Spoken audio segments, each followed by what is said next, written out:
Can't run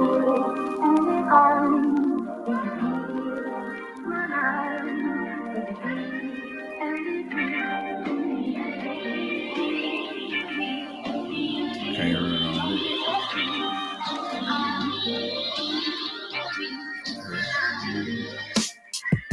Radio, y'all have tuned in to another episode of Gen X, the best radio show. I'm your host, Dude, and to the left of me I have Knock a flock of flame. The Wixter. Yes. Like I say, it's going down once again. How everybody doing out there? Hopefully y'all doing all right.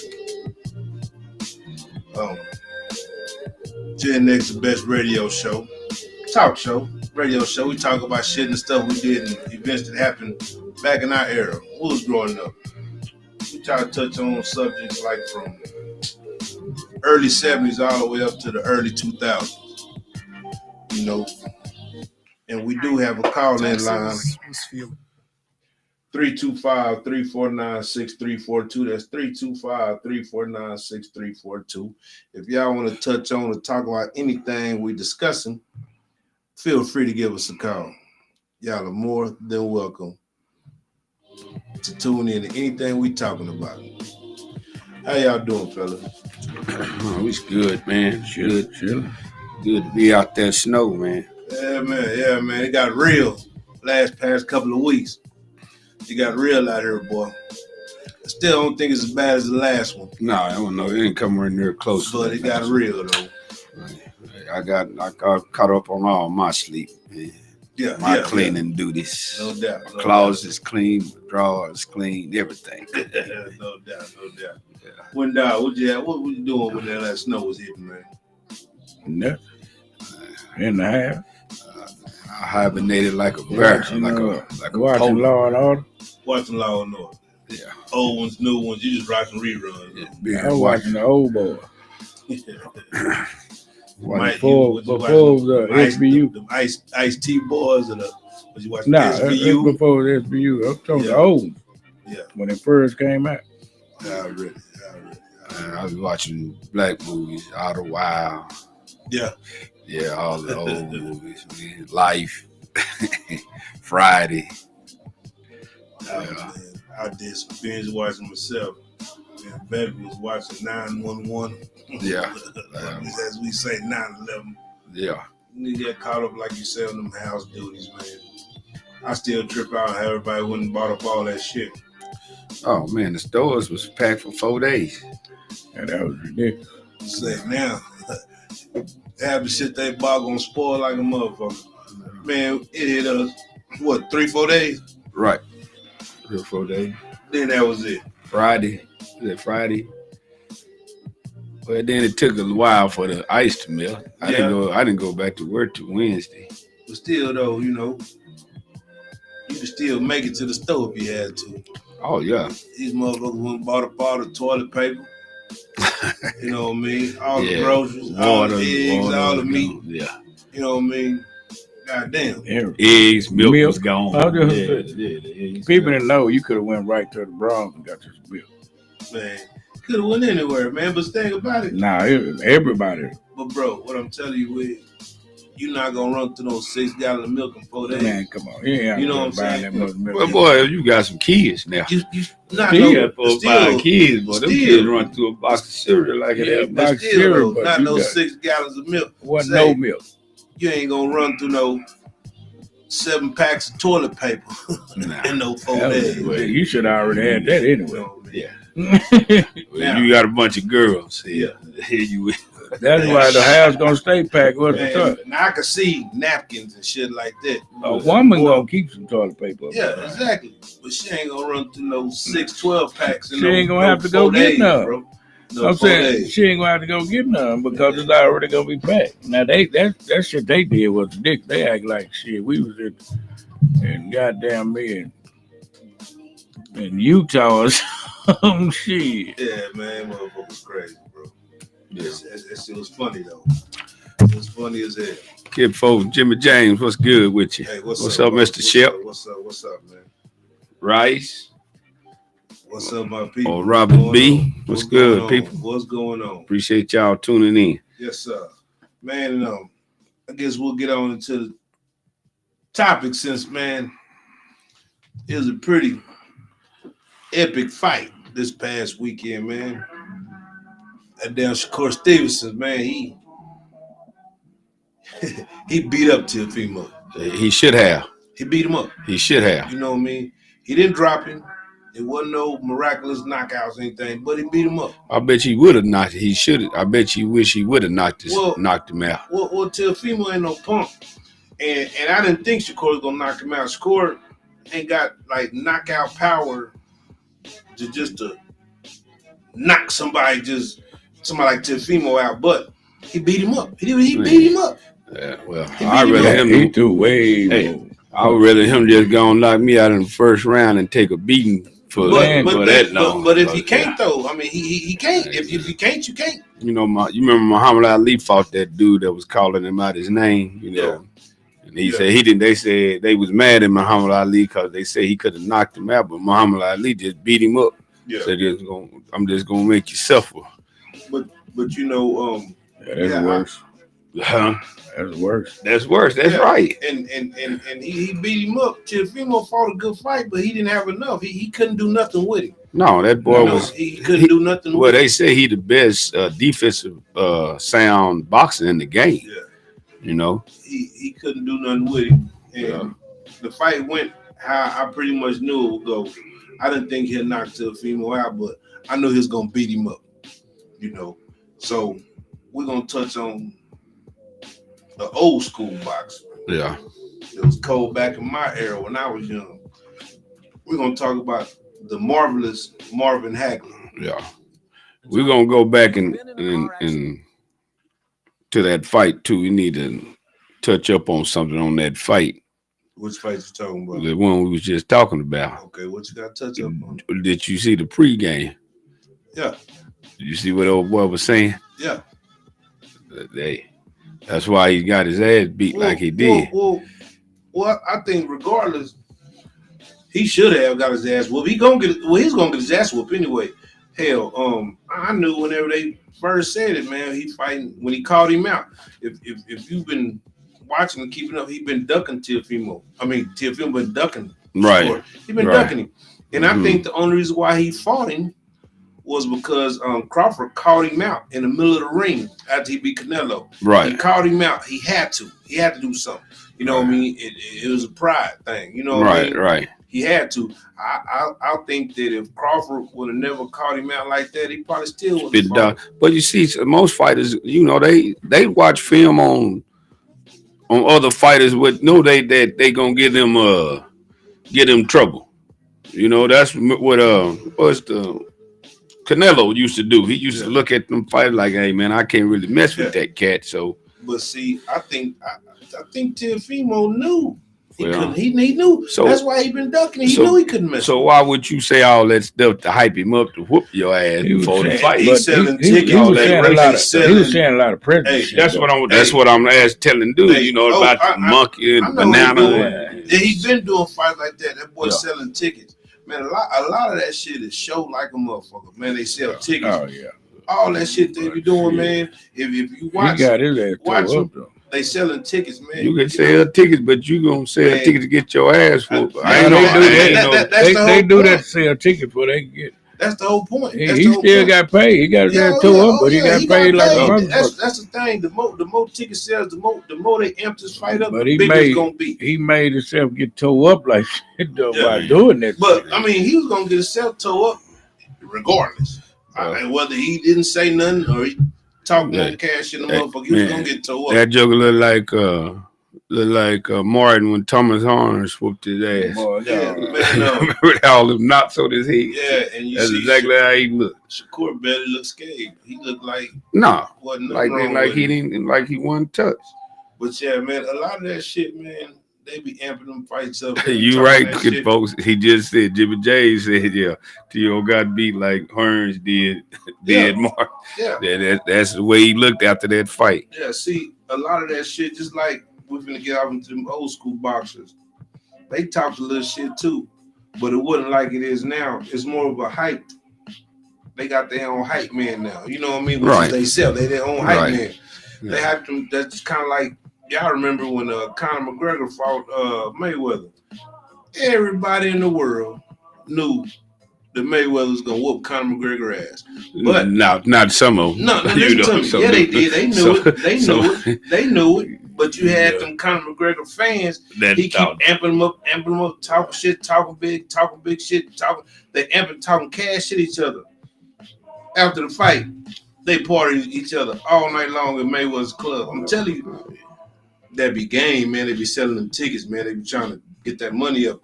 The more I beef this fight up, the more money we're gonna make. Right. You know what I mean? Oh yeah, I know that to come up to it. That's the antics, but that's all that was. You ain't gotta use no racist shit to put no antics. You don't. No doubt. You know. But that's just the game a lot of the cats play. Yeah. You know what I mean? Everybody wanna put more ketchup or mustard on the hot dog. Right. You know. Right. They think it make it taste better, but like you say, too much of anything is bad for you. And goddamn it was bad for him. You know what I'm saying? Yeah. Let's get on into this topic, man. All right, let's jump off into it, man. Hey, this one of my all-time favorite fighters also, man. Yeah, shit, you want to start it off now? Man, let's start it off, man. Okay. Marvelous Marvin Hagler, born Nathaniel Hagler, May 23rd, 1954, was an American professional boxer who competed from 1973 to 87. He reigned as the undisputed champion of the middleweight division from 1980 to 1987. Damn. So he had the belt that long? God damn. 7 years. So, because Hearns was in there somewhere, wasn't he? Yeah, but Hagler was. Hagler wasn't playing no game. Yeah, making 12 successful title defenses, all but one by knockout. Damn.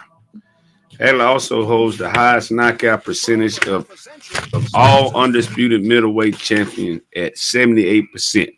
So that means you didn't have it. If you went in that ring, you was getting your ass knocked out. You gotta slid chairs, or you gonna have to get on your hippie horse.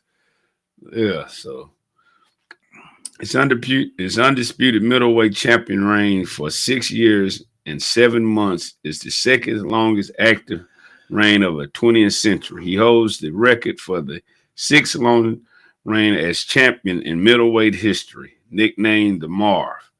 And annoyed that network announcers often did not refer to him as Marvelous Hagler, legally changed his name to Marvelous Marvin Hagler in 1982. And man, that boy was tough, man. Okay.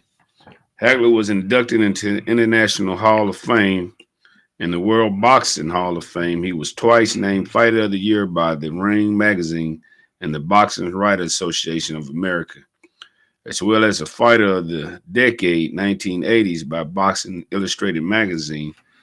In 2001 and 2004, the Ring named him the fourth greatest middleweight of all time. And in 2002, named him the 17th greatest fighter of the past 60 years. What y'all think about that? So who they have in front of him as the middleweight? I don't know. What you think, we? I don't know, but they talking about 2001 to 2004, so that was way before then. Yeah. Well, I'm talking about before then. Yeah, really so who too many. So you had Sugar Ray, right. You had Hearns, and you had Sugar Ray. None of them didn't do that. Roberto Durant. Yeah. They ain't hold the motherfucking title for no fucking 7 years though. That nigga held the title for 7 years and fought 12 times. They must have been putting them older fighters in there, like Joe Louis and all them cats in there or something. Nah, they talking about middleweight. But I'm talking about. Think about it. He Joe Louis held the title from 80 to 87 and fought 12 times and whooped the nigga ass out 12 goddamn yeah, with times.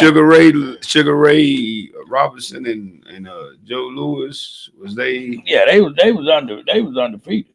But I mean, was they middleweights? That I don't know. Well, you know, back then they fought anyway. They made no damn who was fighting. That niggas be got to put wait a joke in 400 the to get up in that motherfucker. Shit, you look at it. They going 79 rounds up in that motherfucker. Right. You know, they say he had 67 total fights. He had 62 wins. He had 52 knockouts.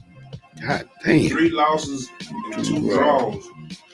So he only had 3 losses, and I know one of them did come from Hitman Hearns, I think. Yeah, he had one of those fighting. They didn't give it to him. I remember. I can't remember what fight it was, but they gave. He should have won that one. Yeah. Okay, let me go on back into this. Where was I at?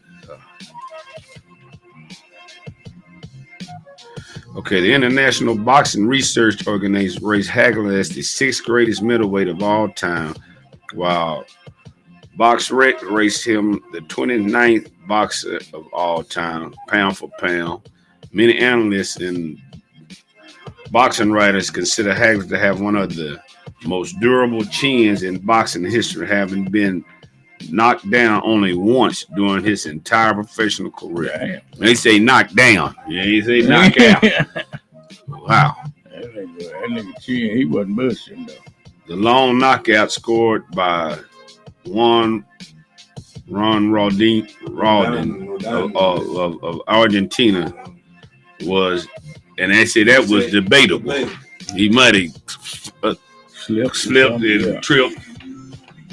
Yeah, man. That's ain't nobody never seen him. Now you gotta think about it. Ain't nobody never seen him go down. Then ain't nobody seen everybody him. Was like, woo! Didn't nobody see him touch the canvas. No, they was like, woo! And they say that one he got, the one he got, is questionable. He probably tore his ass up. Once he got us. Yeah. That's incredible. That's incredible. Well, what year was that though? It didn't say the year that he was. It didn't say the year. They're gonna tell you if he tore his ass up. Yeah. Because from 80 to 87, he whooped that. He didn't lose. I want to see the 3 losses. I know one was. I think he lost one to Hearns. Yeah, I think it was Hearns. But they went the whole 12 rounds and it was a decision. Yeah. Let me see. We should have to dig out. They said, I don't even know who that is. Somebody, it said, Whitfall easily beat Hagler and compounded the humiliation by stealing the jacket out of Hagler's back. The day after the fight, Hagler determined to become a boxer himself. Oh, okay. That was a street fight. That's a street fight. Well, that was at a party. Yeah, man. Well, shit, okay, man. Let's get into a little bit of music, man, and we turn back into it, man. I gotta find all my stuff. You know, my engineering skills ain't up to par. My engineer is absent. One of his losses came from when he was an amateur. But y'all tuned in to Gen X, the best radio show, only on 796 The Culture. You hear me? One of his losses came from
Still regular mic number 6 weeks.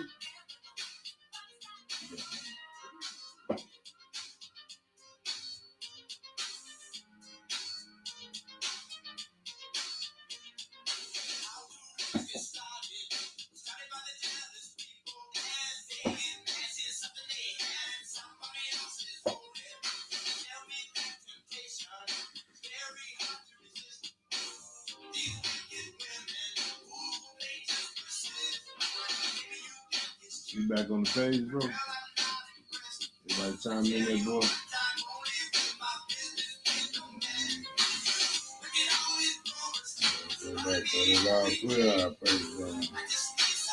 Oh, my page showing live too? Make it there. I can't hear y'all. Yeah, we ain't talking right now.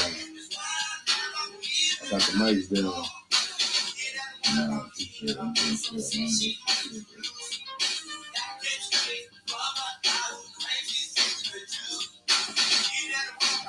This shit is crazy. Yeah, we got 23 seconds. This shit is crazy. Yeah. It's up rank. Yeah, I'm gonna start off. Yeah, that shit is crazy. Yeah.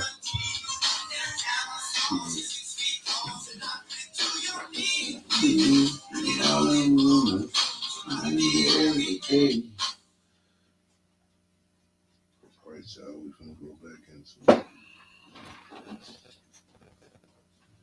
Maybe you'll be going far. Just take your time. And we're back. Yes, sir. Gen X, the best radio show. Man, like I say, I'm dealing with a couple technical difficulties, man. I'm gonna get it to where y'all streaming on Facebook Live can hear me as well. Just a little technical difficulties, but that's all right. My engineer be back ASAP, and we're gonna get it all right. And we're gonna jump right back into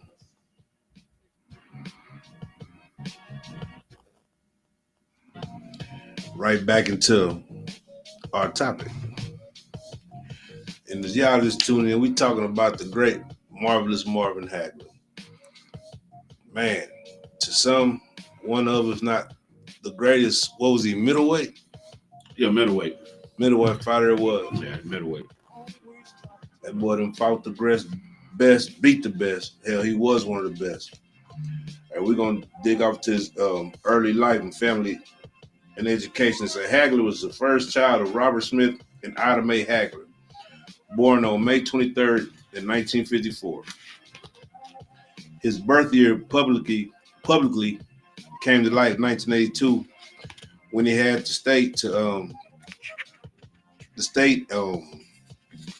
his birthday in order to legally change from Marvelous Nathaniel Hagler to Marvelous Marvin Hagler. He said Hagler was raised by his mother in the Central Ward of Newark, New Jersey, United States, along with 5 siblings: Veronica, Cheryl, Gennaro, and Noreen, and half-brother Robbie Sims, who, like Hagler, would also become a professional boxer. Hagler first put the gloves on at the age of 10 for a social worker he knew only as Mr. Joe, who taught him sports and got him involved in counseling of the other children. It said Hagler dropped out of school at the age of 14 and worked in a toy factory to help support the family.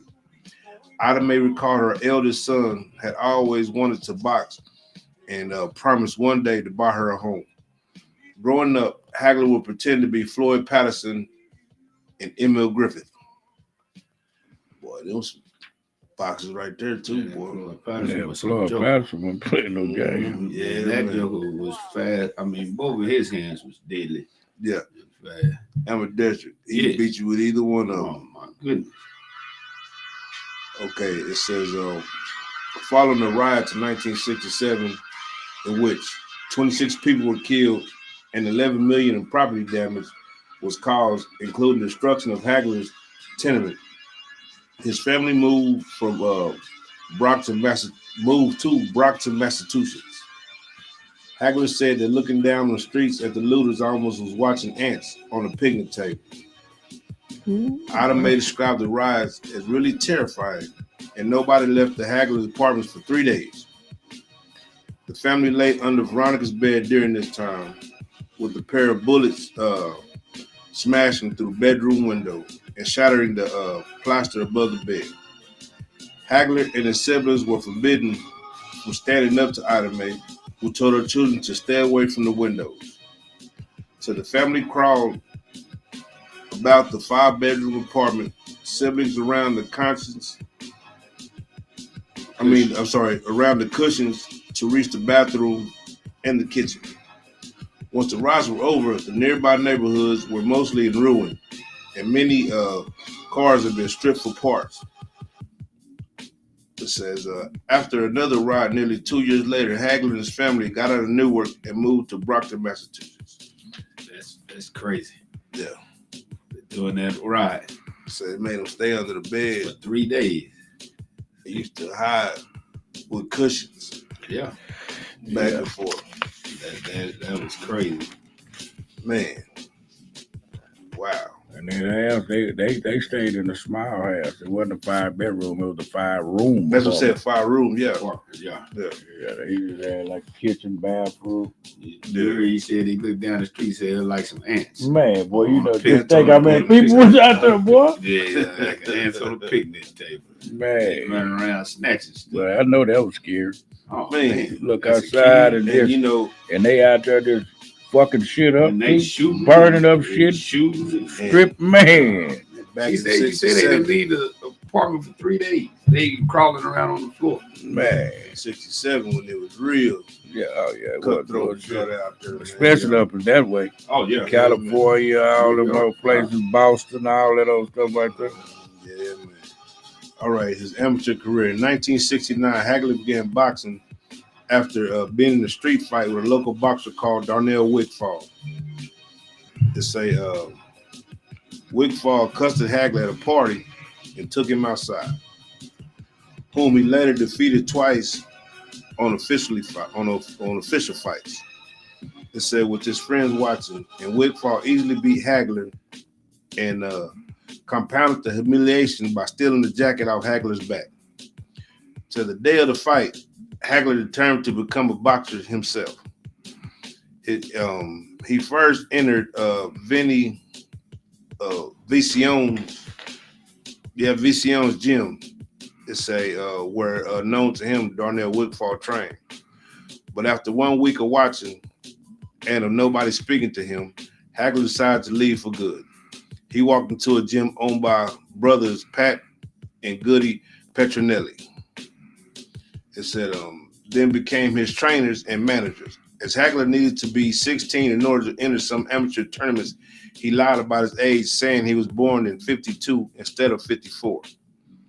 In May of 73, Hagler won the National Amateur Athletic Union, the AAU, 165-pound title by defeating Terry Dobbs, a U.S. Marine from Atlanta, Georgia, ahead of both Aaron Pryor and Leon Spinks.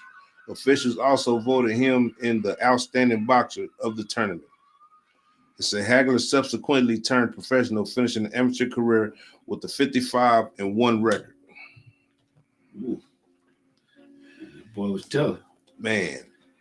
And he was underage. Yep, and underage, and he was ahead of Pryor and Spinks. Yeah, Leon Spinks was tough. Yeah, and Aaron Pryor was tough. Yeah, man. That's Aaron Pryor they talking about, ain't it? Yeah. Yeah. It's a National Golden Gloves light middleweight, Lowell, Massachusetts, March of 1973. It's he lost to Dale Grant by decision. And it's a United States National Championship middleweight, Boston, Massachusetts, 73. He defeated Terry Dobbs by decision. Yeah. 55-1. So that was just his amateur. That's just his amateur, yeah. God, dog. So in total, he had 111, 100 and something fights in his total career. Mm-hmm. And only lost, 6? Man, I know everybody be looking for them zeros. But man, having over 100-something fights and only losing 6. Man, Yeah. I tell you how tough that boy was, man. Man. Yeah. And this is back in the day. And see, he could have had. He only lost 3. He could have had more fights, but everybody. No, what I'm saying, including his amateur. It said personal information. Mm-hmm. See, he would have had fought more than that, but they kept dodging him. Then nobody really want to fight him, man. No. He was too tough. They knew it. Yeah. He had a total of 67 fights. That's professional boxing record. Yeah. We talking about the amateur. Amateur, yeah. Oh yeah. About 112. Yeah. Because he went 55-1 in amateur. Mm-hmm. I was gonna say he only lost 1 in the amateur. Then lost 2 in. Yeah, shit. Where you want to pick up that professional career, man? Yeah. Say early career. Hagler was top-ranked middleweight boxer for many years before he fought for the title. He struggled to find high-profile opponents willing to face him in his early years. Joe Frazier told Hagler, "You have 3 strikes against you. You're black, you're a southpaw, and you're good." See, that's the thing, man. Hey, I don't know what it is about them southpaw fighters. Man, they hard to beat, man. You never see that left coming. No. Man. So you got to train for that, man. Yeah, you do. Then he said he often had to travel to his opponent's hometown to get fights. His first break came when he was offered on 2 weeks' notice a chance against Willie the Worm Monroe, who was being trained by Frazier. Hagler lost the decision, but the fight was close. So Monroe gave him a rematch. This time Hagler knocked out Monroe in 12 rounds. In the third fight, he defeated Monroe in 2 rounds. See, and then you got to think about it. Back then, they were still fighting 15 rounds. Mm-hmm. You know what I mean? Yeah, they weren't playing no game. Yeah. Boston promoter Rip Valenti took an interest in Hagler and began bringing in top-ranked opponents for Hagler to face. He fought 1972 Olympic gold medalist Sugar Ray Seals. Hagler won the first time. The second was a draw, and Hagler knocked Seals out in the third fight. Number 1 ranked Mike Coble was knocked out in the 12th and also had the jaw broken by Hagler. Britain Kevin Finnegan was stopped at 8 and required 40 facial stitches. Damn, boy, that nigga wasn't bullshit. He dropped a controversial decision to Bobby Boogaloo Watts, preceding those victories, but knocked Watts out in 2 rounds in a rematch. Hagler won a 10-round decision over Bad Benny Briscoe, which ultimately concluded his Spectrum expedition. By then, promoter Bob Arum took notice and signed him. His first title shot.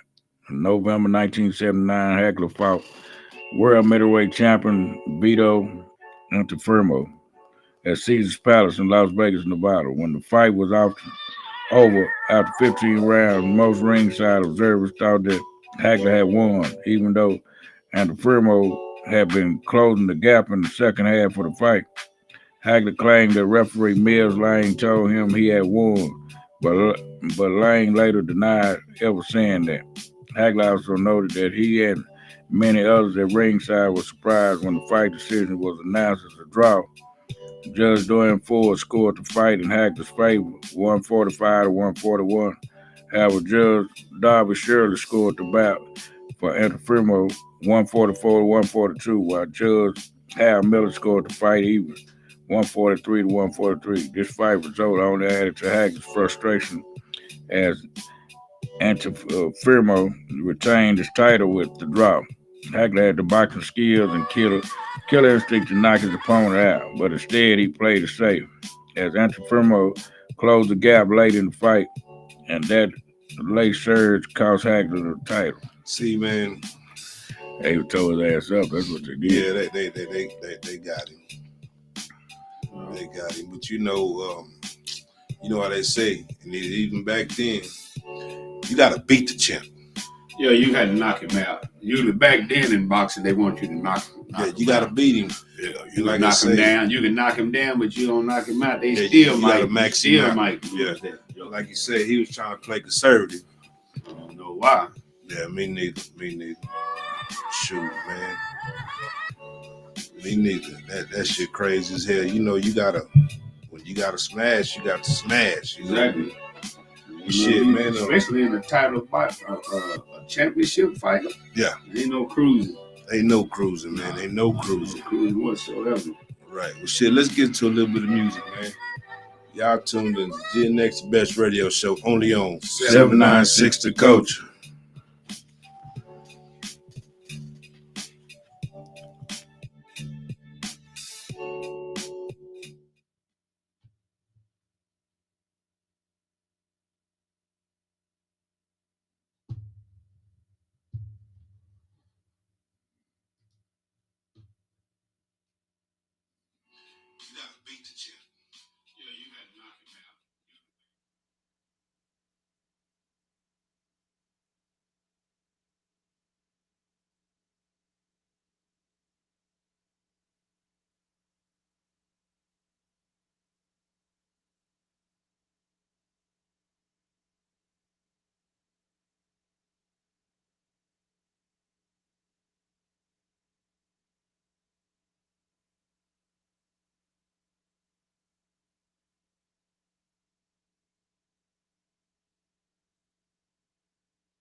But Robert Carr ain't talking about the husband In jail. Don't say he's seen him on those. tell my getting my husband out ASAP. Can't have my boy missing his first Black History Month, boy. Tell you story. Yeah, somebody on there, they on his ass on there. They can look like his family or something. They look like fantasy. Somebody told me I heard wild with these niggas. Gotta get him right. Then somebody put just slacking. And less than 6 on my bye. Really criminal. Man, I don't know how to put the introduction on, but we can go with the liquor man. You know what I'm saying? I don't know how to play your introduction, but man, we go with the liquor man. Oh, shit. How much time we got left? I'll make us a little margarita real quick. It's 9:20, but you got 8 minutes. Put something together real quick. You need some cups. They said breaking news. Dallas Cowboys released 2 rookies for unprofessional conduct, not fitting team coach. Nigga said, I don't care how fast you run or whatever. Nigga trying to act like Jimmy Johnson. You ain't Jimmy Johnson. Boy, you see that little short nigga that goddamn dunked them niggas the other day, boy? They can't be no more than about 5'6", 5'7". Shit, dunked the skin, nigga come down that motherfucking lane, nigga. Nigga, but he not in college, he in high school. Right. That nigga went down that motherfucker nigga and goddamn me and went up in the air, goddamn me, and that nigga caught that bitch back and boom, all the cheerleaders and fans. Hey, hit me to see if she can hear that music.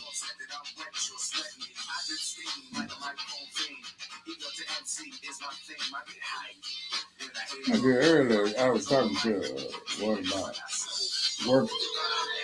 Tell me what I need to do tomorrow. She said, "Oh, you ain't going to work tomorrow?" I said, "I don't miss work." You get that from? I ain't missed work before I was a boss. Shoot, what the hell is work now? Hey, can you hear us now?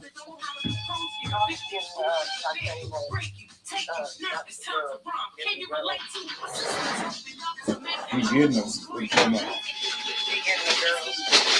Well, yeah, I can hear y'all now. She got our word or something?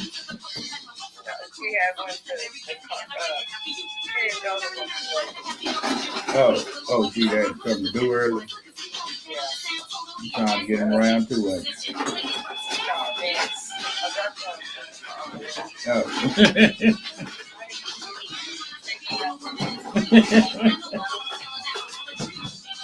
Oh, my baby, let me talk to my baby. Bad mama, you finna go home? Huh? Bad mama, you finna go home? What? What she say? What you howling for?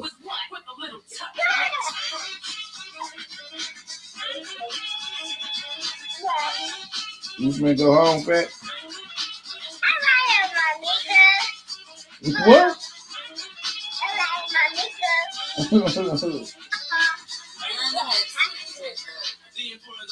Who told you to say that?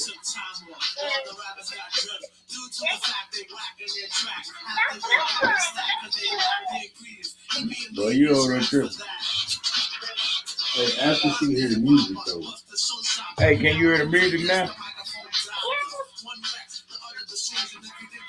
I'm talking to your granny. Well, hell, you got it on yours. Just turn up the music. Yeah.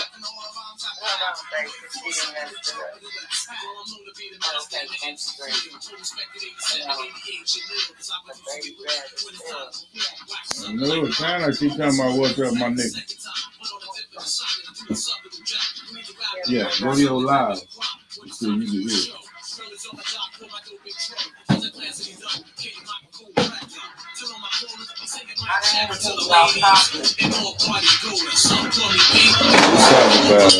Marvin Hagel. You know? I got it up. Remember a while ago it started playing. Did you hear it while you talking to her?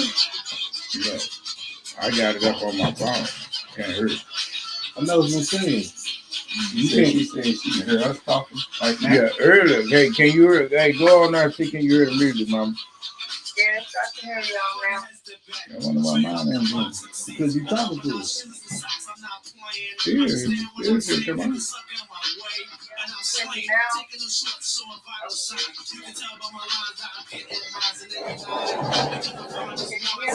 Yeah, I can hear you.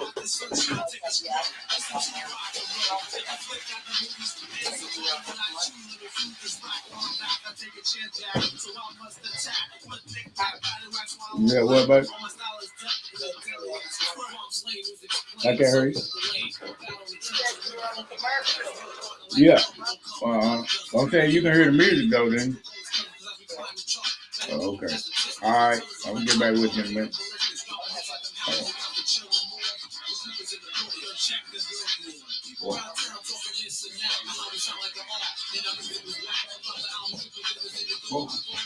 Boy, Greg ever got high because them kids walked out on him.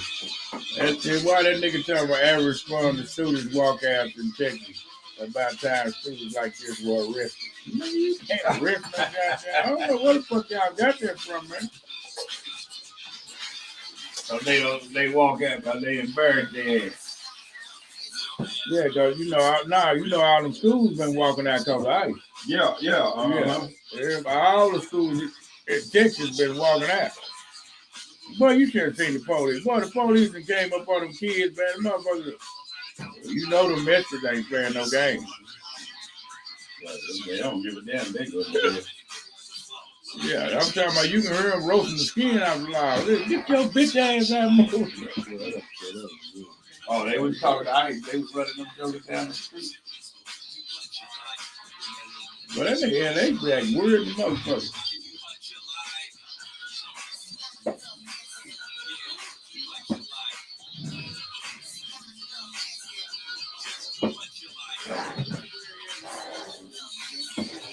Boy, what? Why you boys a real big baby? Oh, her piece got knocked out. Boy, that nigga went viral, boy. Yeah, boxing match he had, nigga, that nigga got hit, nigga. That big joke. Oh, yeah. That nigga shit flew back. Oh, boy. He said, man, why you put that on there? He said, you listen to your father. He said he was gonna double tape it and everything. Yeah, that's it. Well, you ain't got no business fighting with that old man. And he said he listened to his father. His father that made no sense because you in the ring fighting, bro. You getting sweaty. But he told him that his father told him, he said, I got you. He said, hey, don't come out. That shit ain't stitched in your head. That nigga shit flew back. Boy, you should see how the beams they throw him up with, boy. He said he went over to his corner. He said, my ring man, he don't never stutter. And he said when he talked to me in there, he said he started stuttering. He looked down at me, he looked back up like that, he looked back at me, and he said, if I look up over this screen, if my hair flipped back, that was good. And he said he looked up, he said, God damn.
Okay. And we're back. All right. Gen X, the best radio show. And man, it's about time we holler at the liquor man. I ain't got his intro today, but I sure need me a stiff drink. What's up, Mr. Liquor man? Well, yeah, you know when I'm on the alcohol, you know I act a fool. Yes, sir. Yes, sir. Yes, sir. Hey, what's going on, my people, man? Hope y'all having a blessed weekend. I mean, a blessed week. Okay, I'm already trying to get to the weekend. But I hope everybody was safe during that snow and didn't have no accident, didn't slip and fall and bust your ass or anything like that. But then we doing a top shelf margarita. I have Patron, Grand Marnier, and then a regular margarita mix. Right. So y'all just mix that together. Squeeze you some lemon and lime in there with it, man, and it'll make a perfect top shelf margarita. So I went simple today since they ain't had my theme music to bring me in. Yeah, man. Hey, we're gonna get it back right. We're gonna get it back right. But we're gonna toast us making through that snowstorm, man. Yes, sir. Salute. Hopefully that's gonna be the last one. Yeah. We'll get a little bit more cold. I can stand the cold. I just don't want the ice, man. They can keep that ice, huh? Mm-hmm. It's not bad. No, it's not bad at all. Yeah. Good for the sipping. Good for the soul. Yeah, Trey Crown. Good for the soul. So what we at, dude? We on world champion on the bottom. We on world champion. What is the name of Arturo Friro? Later lost his title to British boxer Alan Minster, who gave Hagler his second title shot. Hagler went to Wembley Arena to face Minter. This tense atmosphere was stoked further with Minter was quoted as saying, "No black man is going to take my title." Minter later insisted he meant that black man. Hagler took command and his slashing punches soon opened up a cut-prone Minster. With Hagler dominating the action, referee Carlos Bacall halted the fight during the third round to have the 4 glaring cuts on Minter's face examined. Minter's manager, Doug Bigwell, almost immediately conceded defeat. Once Burkall waved the bout off, a riot broke out among the spectators. Cleve Gammon of Sports Illustrated described the scene as horrified ululation of howls and boos. Hagler and his trainers had to be escorted to their locker room by a phalanx of policemen, all while enduring a steady rain of beer bottles and glasses. Damn. After 7 years and 50 fights, Hagler was the world middleweight champion. Man, if you look at what you read, bro, it said 4 cuts, not one, not 2. That nigga down there dead. He was beating 4 cuts. He was beating the brakes off of him. Man, they say he was cut prone, but still 4 cuts. Yeah. Come on. And then the crowd mad because they stopped the fight. Well, you know they mad because you think about what he said. Ain't no black man. Yeah, I understand that. I understand that. All white crowd didn't want Hagler to win. I understand that clearly. But goddamn, this man got 4 cuts in the face. Put him back in there. Same man. This man got 4 cuts. The bled by 2 pints of blood. They said put him back in there. Say his trainer like, nah. His manager like, no, shit. Nah. He was saying, I ain't going back in there, man. Yeah, I'm wondering what he was saying. He probably like, shit, fuck this. He said, tell that nigga I'm sorry, bro. For real.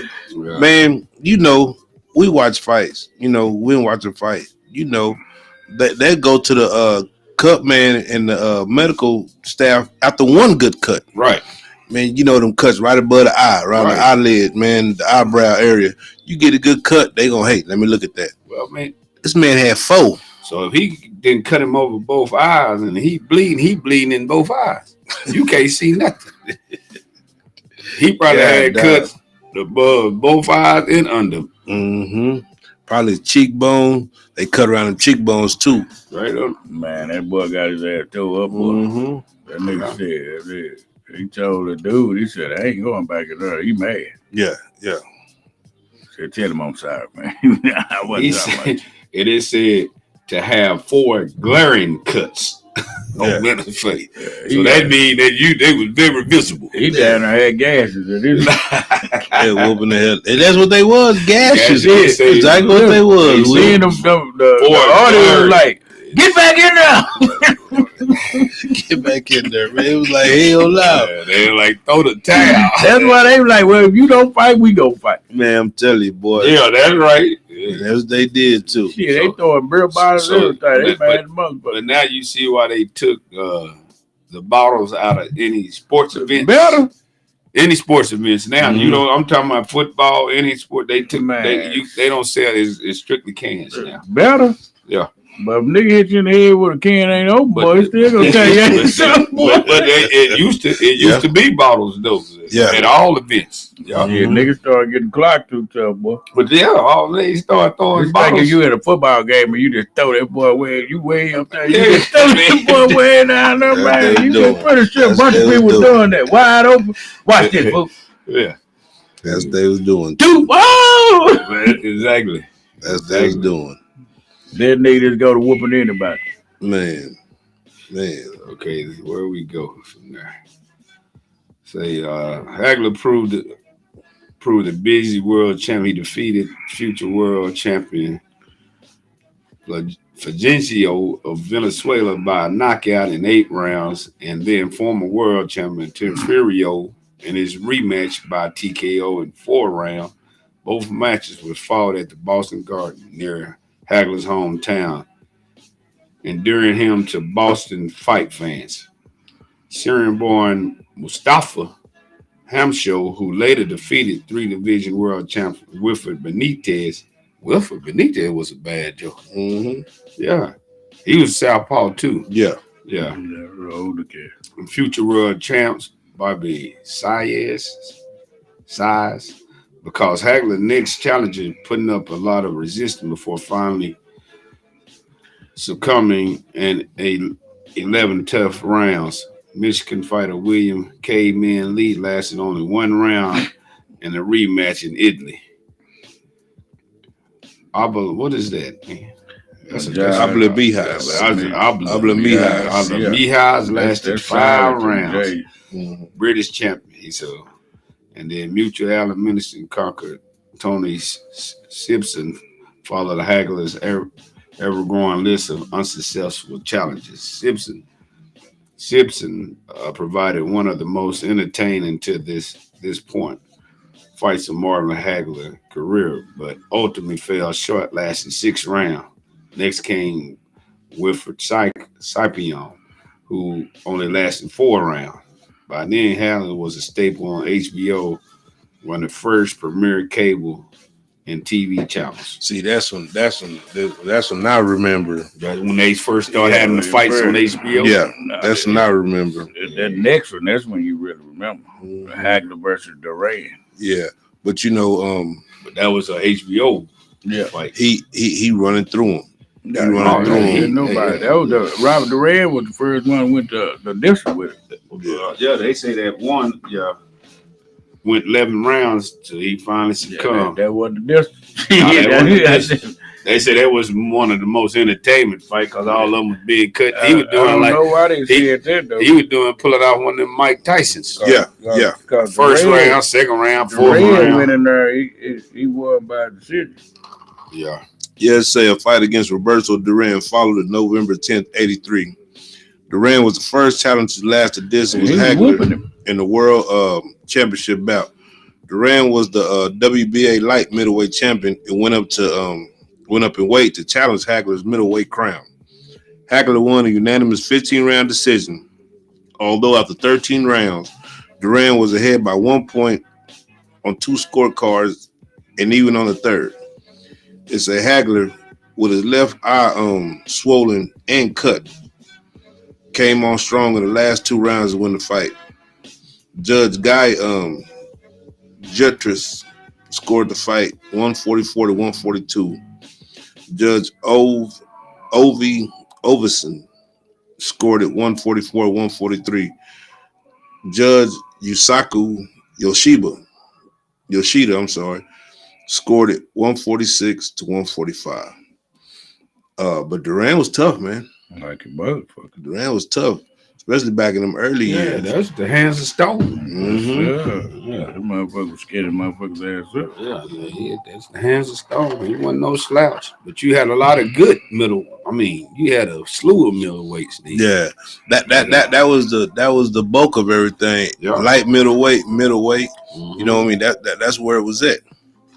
That's when everybody like to see the heavyweight because they like to see the knockouts and like to see, right. Well, used to. But where it's at, even back then with the middleweights, them smaller cats, because they gonna give you more of a fight. Yeah.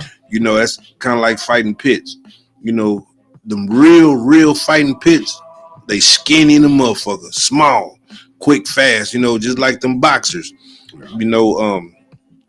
You want to see some real boxing, get them little cats. Yeah. You know what I mean? Fast as lightning. It's a mortal defense. Then came Juan Roldan of Argentina, who became the only man to be cited with the knockdown of Hagler, scoring 1 mere second into the fight. It's a Hagler protested bitterly that he had been pushed or pulled or pushed to the canvas. It's a Hagler tumbled Roldan's left eye, then brutalized him over 10 rounds and finally stopped him in the middle of the 10th round. So Sugar Ray Leonard was calling the fight ringside with HBO analyst Barry Tompkins. He noted to Tompkins between rounds that Hagler looked older and slower. Marvin might finally be slowing down, Barry, Leonard remarked. Many people believe that this fight gave Sugar Ray Leonard the idea that he could actually win a fight with the aging Hagler. See, everybody was ducking him. Exactly. So Leonard was waiting till he got old. Mm-hmm. You see that? I told you. They didn't want none of that. They was not in his prime. No. Could nobody fade him in his prime. And like the type of fighter he was, he gonna walk your ass down the whole fight. Mm-hmm. It ain't no stopping. He coming forward the whole time. So basically, when Hitman Hearns and Sugar Ray and all them fought him, that was on his back end of his on career. the back end of his career. Yeah. See, they see. So they was doing that slick shit back then too. Exactly. You know what I mean? Exactly. Hell yeah. You see, you remember it told you, it said it was hard for him to find fights. So I said he could have probably had 100 fights if Jokers would have fought it. Yeah. You see the names of them fighters where he fighting them from? Where Argentina, other places around the world. Yeah. Even digging back at this to say Hampshire was given the rematch, but the Syrian was again TKO. Yeah, you got to say in only 3 rounds. This time it was only in 3 rounds. Hampshire angered Hagler with the trio of intentional headbutts in the 2nd round and the 4th early in the 3rd.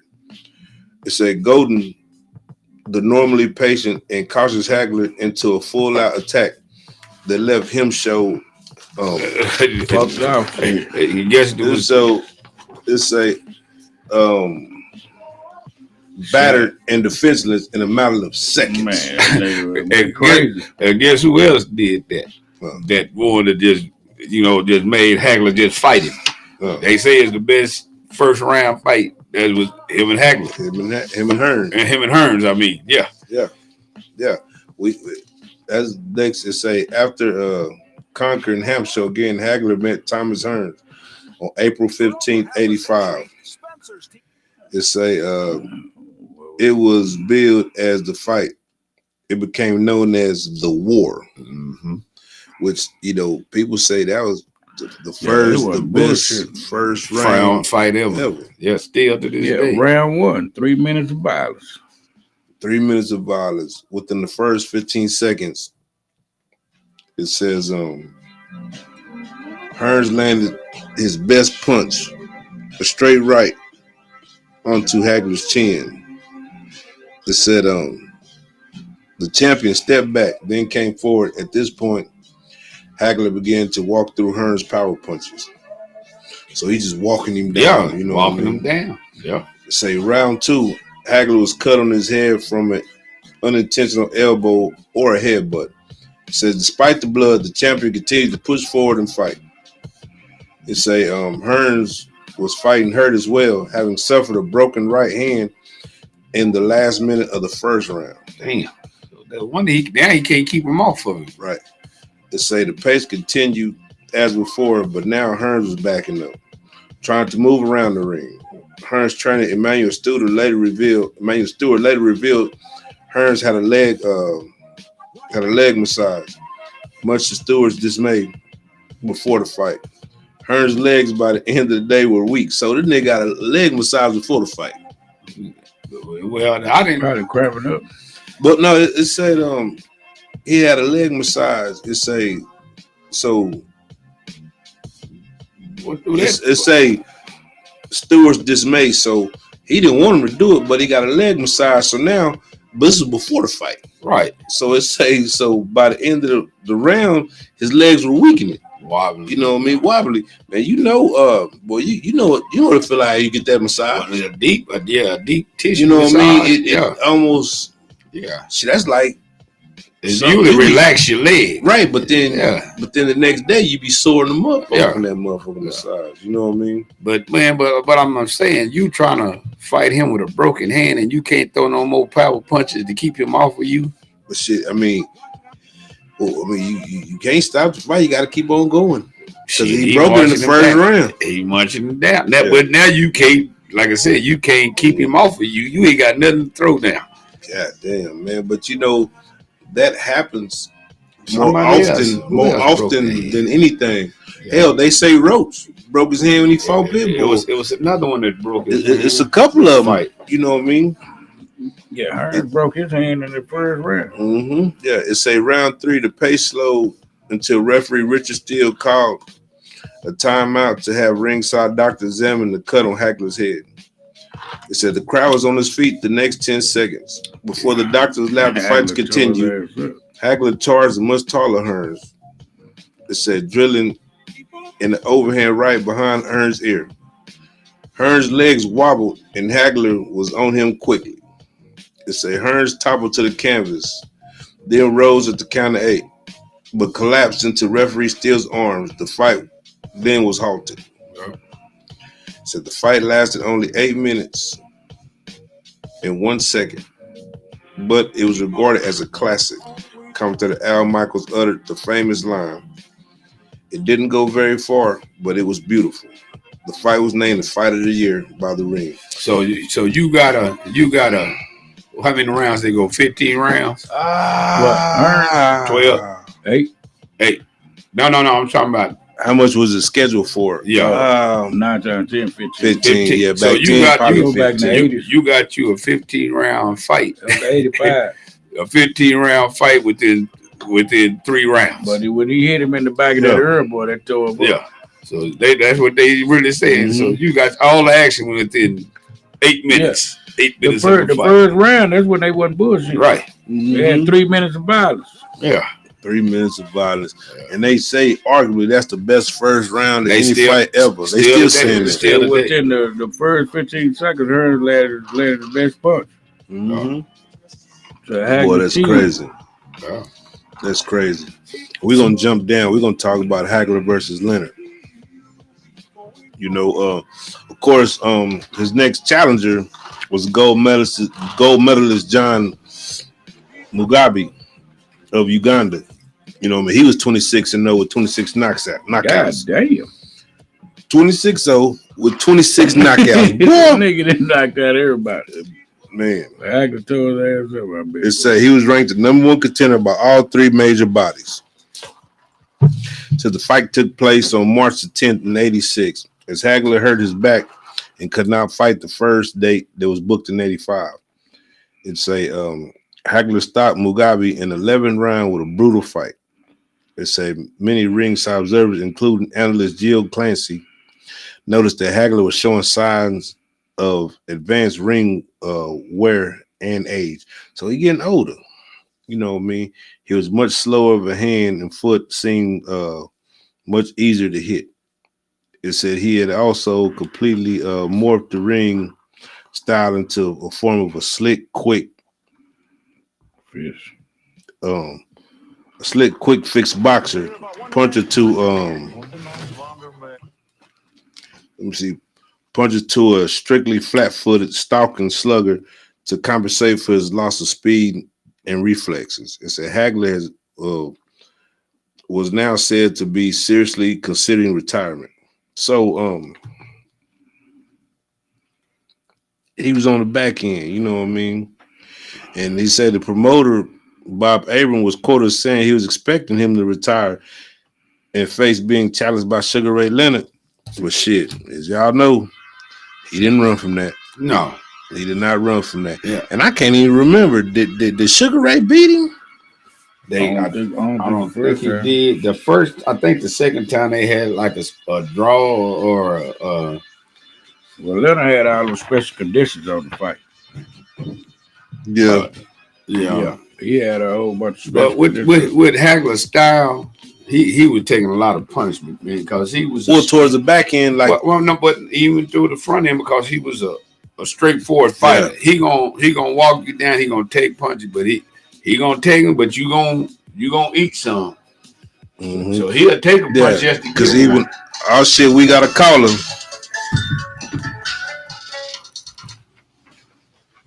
Gen X, the best radio show. Who am I speaking with? Hey man, you know it's Jug, man. It's Jug. I had to call in, man. What the hell you call us for? What's up, Jugger? Hey, Jugger. Well, you know, because Sugar Ray won that fight, man. Yeah, I don't know, man. Yeah, Sugar Ray. No, he won a fight. He did. Hey. He won it, but he didn't win it. Hey, Jug, why he wait?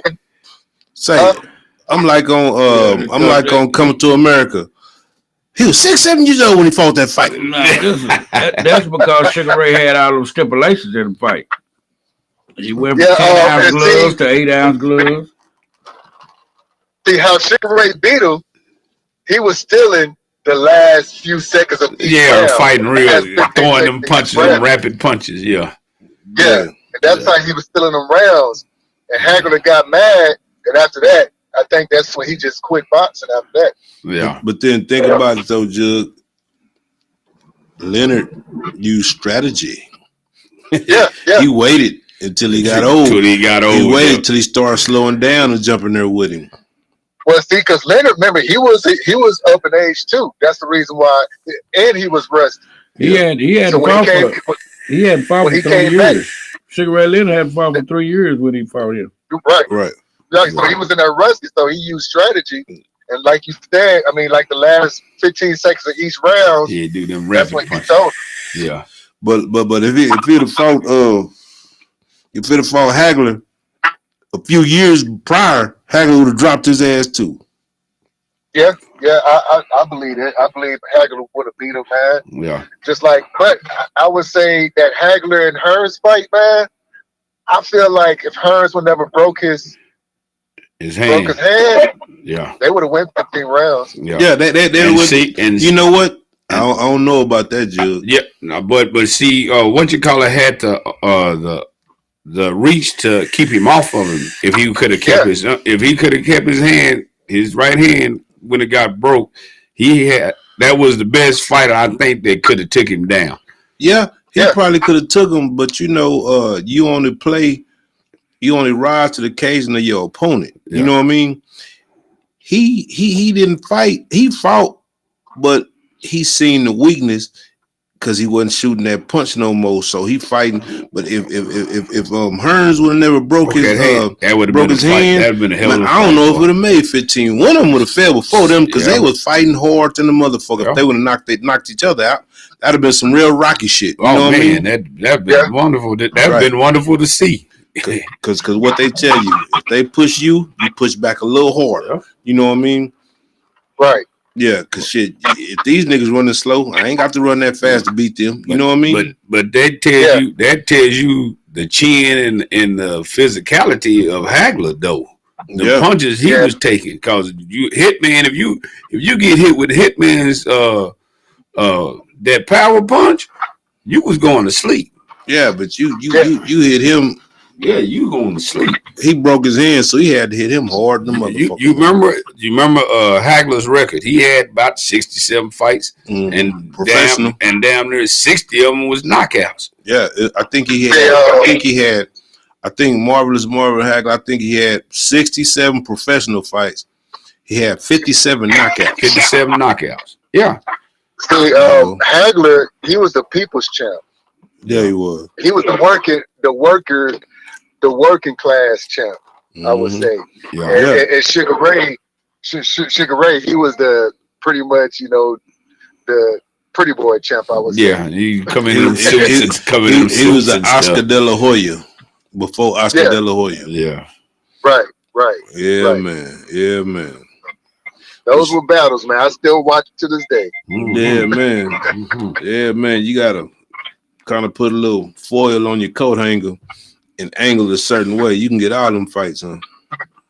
Hell yeah. And color too. Right. The real talk. All right, well, shit. Hey, Jud, we appreciate you calling. Hey, you be safe out there, man. Already. All right, man. I'm gonna holler at y'all. All right, man. Hey, you are now part of the culture. See you later, bye. We might see your t-shirt, fool. Yeah.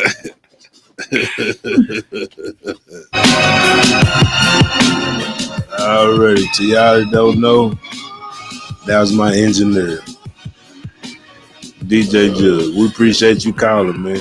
And like I say, anytime y'all want to call, give us a shout, man. 325-349-6342. Give us a call. Give us a shout out, man. Y'all tune in to some of this shit, man. All right. We'll dig back. Wig, you want to take that Hagler versus Leonard, man? Yeah, now, a lot of, I heard DJ Jug, a lot of people say that Leonard won that fight. But, Sugar Ray did, but he said that Hagler got over there. Yeah. Hagler versus Leonard. Hagler's next challenge was Sugar Ray Leonard, who was returning to the ring after a 3-year retirement, having fought just once in previous 5 years. During the pre-fight negotiation, in return for granting Hagler a larger share of the purse, Leonard obtained several conditions, which, like I told you, he had, which were crucial to his strategy. 22 by 22 foot, 6.7 millimeter by 6.7 millimeter. So he got a bigger ring that he could run instead of a smaller ring. 10 ounce, 280 gram gloves instead of 8 ounce, 230 gram gloves, and the fight was to be over 12 rounds instead of the 15 rounds favored by Hagler. Right. Leonard was 2 years younger, had half as many fights, and unbeknownst to Hagler, had engaged in several real, i.e., gloves, rounds, and referee judges, and no headgear. Fights behind closed doors in order to shake off his ring rust. The fight took place at the Caesars Palace in Las Vegas on April 6, 1987. Hagler was the clear betting favorite after dominating 6.5 years as the reigning undisputed middleweight champion of the world, having knocked out all opponents as champion except winning a very close unanimous decision over 15 rounds against Robert Duran. It was Leonard's first fight as middleweight, 160 pounds or 73 kilograms weight limit. The fight was to be for Hagler's WBC Leonard and ring middleweight titles only, as the WBA stripped Hagler of their belts for choosing to face Leonard instead of WBA mandatory challenger Harold Graham. The IBF, while keeping Hagler as their champion, refused to sanction his fight against Leonard and said that the IBF middleweight title would be declared vacant if Hagler lost to Leonard. Damn, so they didn't want to give Leonard the belt or nothing. Because he had all them stipulations. All them stipulations, yeah. Hagler, not the southpaw, opened the fight boxing out of an orthodox stance. After quick and slick, Leonard won the first 2 rounds on all 3 scoreboards. Hagler started the 3rd round as a southpaw. Hagler then did much better, though Leonard's superior speed and quick flurries kept him in the fight. But by the 5th, Leonard, who was moving a lot, began to tire. Hagler started to get closer. As Leonard tired, he began to clinch with more frequency. In total, referee Richard Steele gave him over 30 warnings for holding, although never deducted a point. Hagler buckled Leonard's knees with the right uppercut near the end of the round, which finished with Leonard on the ropes. Hagler continued to score effectively in round 6. Leonard, having slowed down, was obliged to fight more and run less. In round 7 and 8, Hagler's southpaw jab was landing solidly, and Leonard's counter flurries were less frequent. Round 9 was the most exciting round of the fight. Hagler hurt Leonard with a left cross and pinned him in the corner. Leonard was in trouble, then furiously tried to fight his way out of the corner. The action seesawed for the rest of the round, with each man having his moments. Round 10 was calmer, even as Hagler continued to press forward, and Leonard slowly got a second win. As the pace slowed after the furious action in the previous round, clearly retired, Leonard boxed was well in the levels. Every time Hagler scored, Leonard came back with something flashy, if not as effective. In the final round, Hagler continued to chase Leonard. He hit Leonard with a big left hand and backed him in the corner. Leonard responded with a flare and danced away with Hagler in the pursuit. The fight ended with Hagler and Leonard exchanging along the ropes. Hagler began dancing in celebration of his performance while Leonard collapsed to the cameras and raised both his arms in triumph.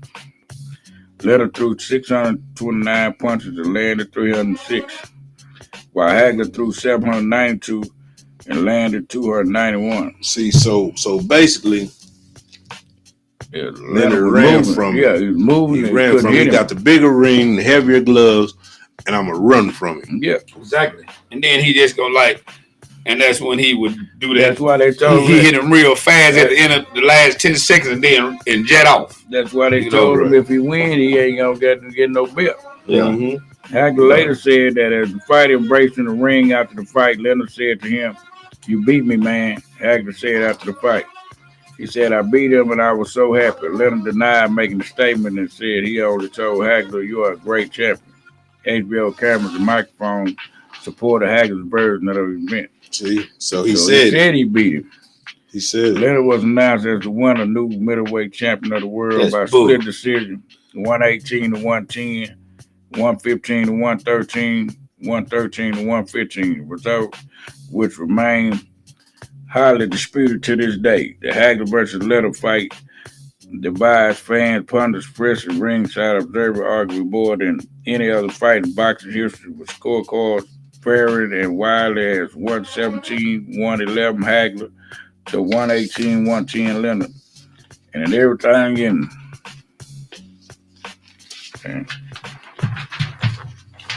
in between, the only nerd universally agreed views about the fight are that Hagler was foolish for starting the fight in the orthodox stand, that Leonard won the first 2 rounds, and that Hagler won the 5th round. Every round in the fight divides people as to who actually won it, if the rounds were even. See, man, they already knew who they wanted to win. Yeah, see, fight, I wouldn't, because they wanted him to retire anyway. So, man, that's the way to try to push him out. See, I wouldn't agree to that shit. No way. But then he wanted to fight him so bad. So why did they announce him as the new heavyweight champion then? If they said the belt wasn't going to change hands. Yeah, he was just a champion. He didn't get no belt though. Well, no, it was just one of the belts. You couldn't even. You ain't even for the. But see, it was 3 different belts that was involved. But the IBF said we don't make no difference. You not winning no belt. Yeah, the real belt. That's the real belt. The IBF is real. That was just like you know what what's his name just went to from Nebraska. Oh, Crawford. You know, he got the real belt. He retired anyway, so. But you know, they was trying to charge him for that belt. You know, they were trying to get him. You got to pay us $3,000 just to win the belt. Shit, $300,000. But he said you can take that belt. That ain't the real belt. Yeah. I got the real belt anyway. Yeah. So I'm not paying you $300,000. $30,000. No, $300,000. $300,000. Man. Yeah. Yeah, that's crazy, man. And he told him, "Hey, I'm not gonna pay you no $300,000 for." And he said, "I do all the work. Y'all ain't doing nothing, right? You know, I'm making you money, and then on top of that, you want to charge me $300,000." That's crazy, man. Yeah. Well, man,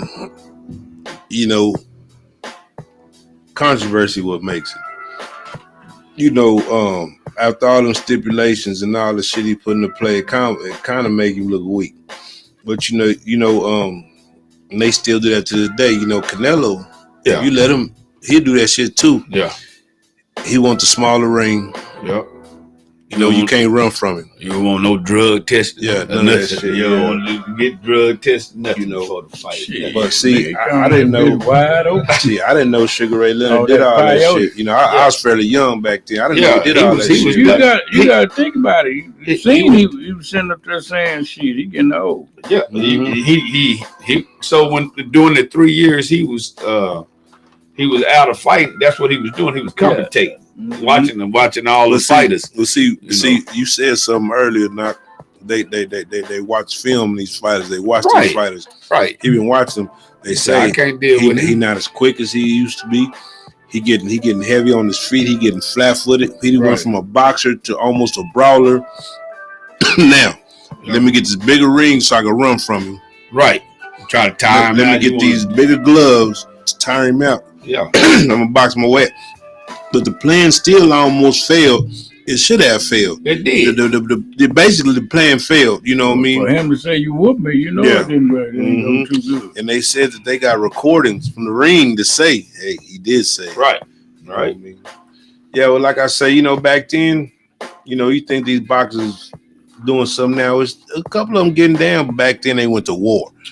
Yeah. And, they went 15 rounds and they fought. They still ran pretty much from certain people. They ducked them, but they fought, and they fought more often. Like, wasn't no such thing as you fight once a year, twice a year. Yeah. These fighters fighting, maybe within 8 months, they fighting maybe 3-4 fights. But see, the rules was different then. Yeah. You had a belt, and you had a contender. You didn't make the stimulation when the fight then. The rules like within that year, you got to fight. You can't wait no 2-3 years and say I'm gonna fight it. Look how long. Well, they was wanting to fight. Yeah, but look how long it took Pacquiao and Mayweather to fight. Yeah, you had to fight the number one contender. How long did they? It was that almost 5 years before they fight everything. Postponed and all kind of shit on that. Yeah, back then, if you didn't fight within a certain amount of time, you had to relinquish that belt. Remember, Pacquiao had hurt his arm or something. And then sometimes I be thinking that's fully Wayne too. Yeah, you got your trainers and everything. You're not ready. You're not ready. You gonna fake an injury, and we don't know what's going on in that camp. You know what I mean? Right. Yeah, man. Like I say, I still think ain't nothing like them old fighters, man. Them Gen X fighters, man. Oh no, them boys used to scrap. They used to fight, and you're gonna get what you pay for. You're gonna get a fight. You're gonna get a fight. They fought, and they fought hard. You look at Marvel Hackler. He was one of, if not, arguably people say he the greatest middleweight ever. Yeah, right. For all them years. If you think about it, the boy went. What was the wig? 67 and 5. Well, 62 and 3. Well, he had 3 losses and 2 draws. 3 draws. 3 losses, 3 losses, 3 draws. And 2 draws. It's 2 draws. So let's say more or less 6, 7, 5. Then he went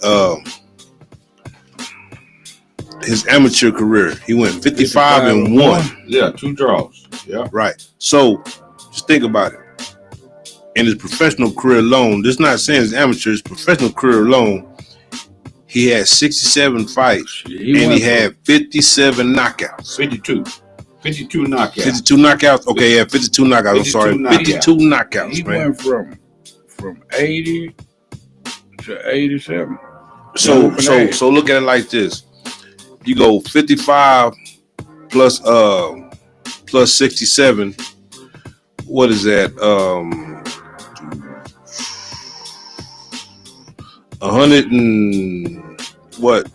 22 fights. He was up there. So Leonard was his last fight. Yeah, he basically said they fucked him. He ain't one fight no more. That was the only time he fought Leonard. Yeah, his last fight. Yeah. So Leonard waited that long to not fight him. So Leonard had retired and came back, but before he retired, he never tried to fight. He never tried to fight Marvin Hackler. Man, that's crazy. You got 122 fights, and you lost 4 fights. Yeah.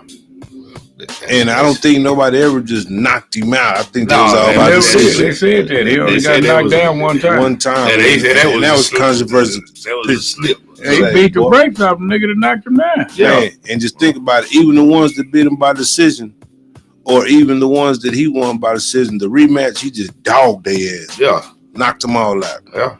4th round, 3rd round. Yeah. That shit crazy. Yeah, that's that like I told you, that was one of my favorites. My favorite fighters, man. Because he just kept coming forward. You gonna have to fight. He force you to fight. He whooping ass on the race. Yeah, he gonna force you to fight. Like I say, Gen X is the best. I mean, you know what I mean? Yeah. And this concludes our episode, man.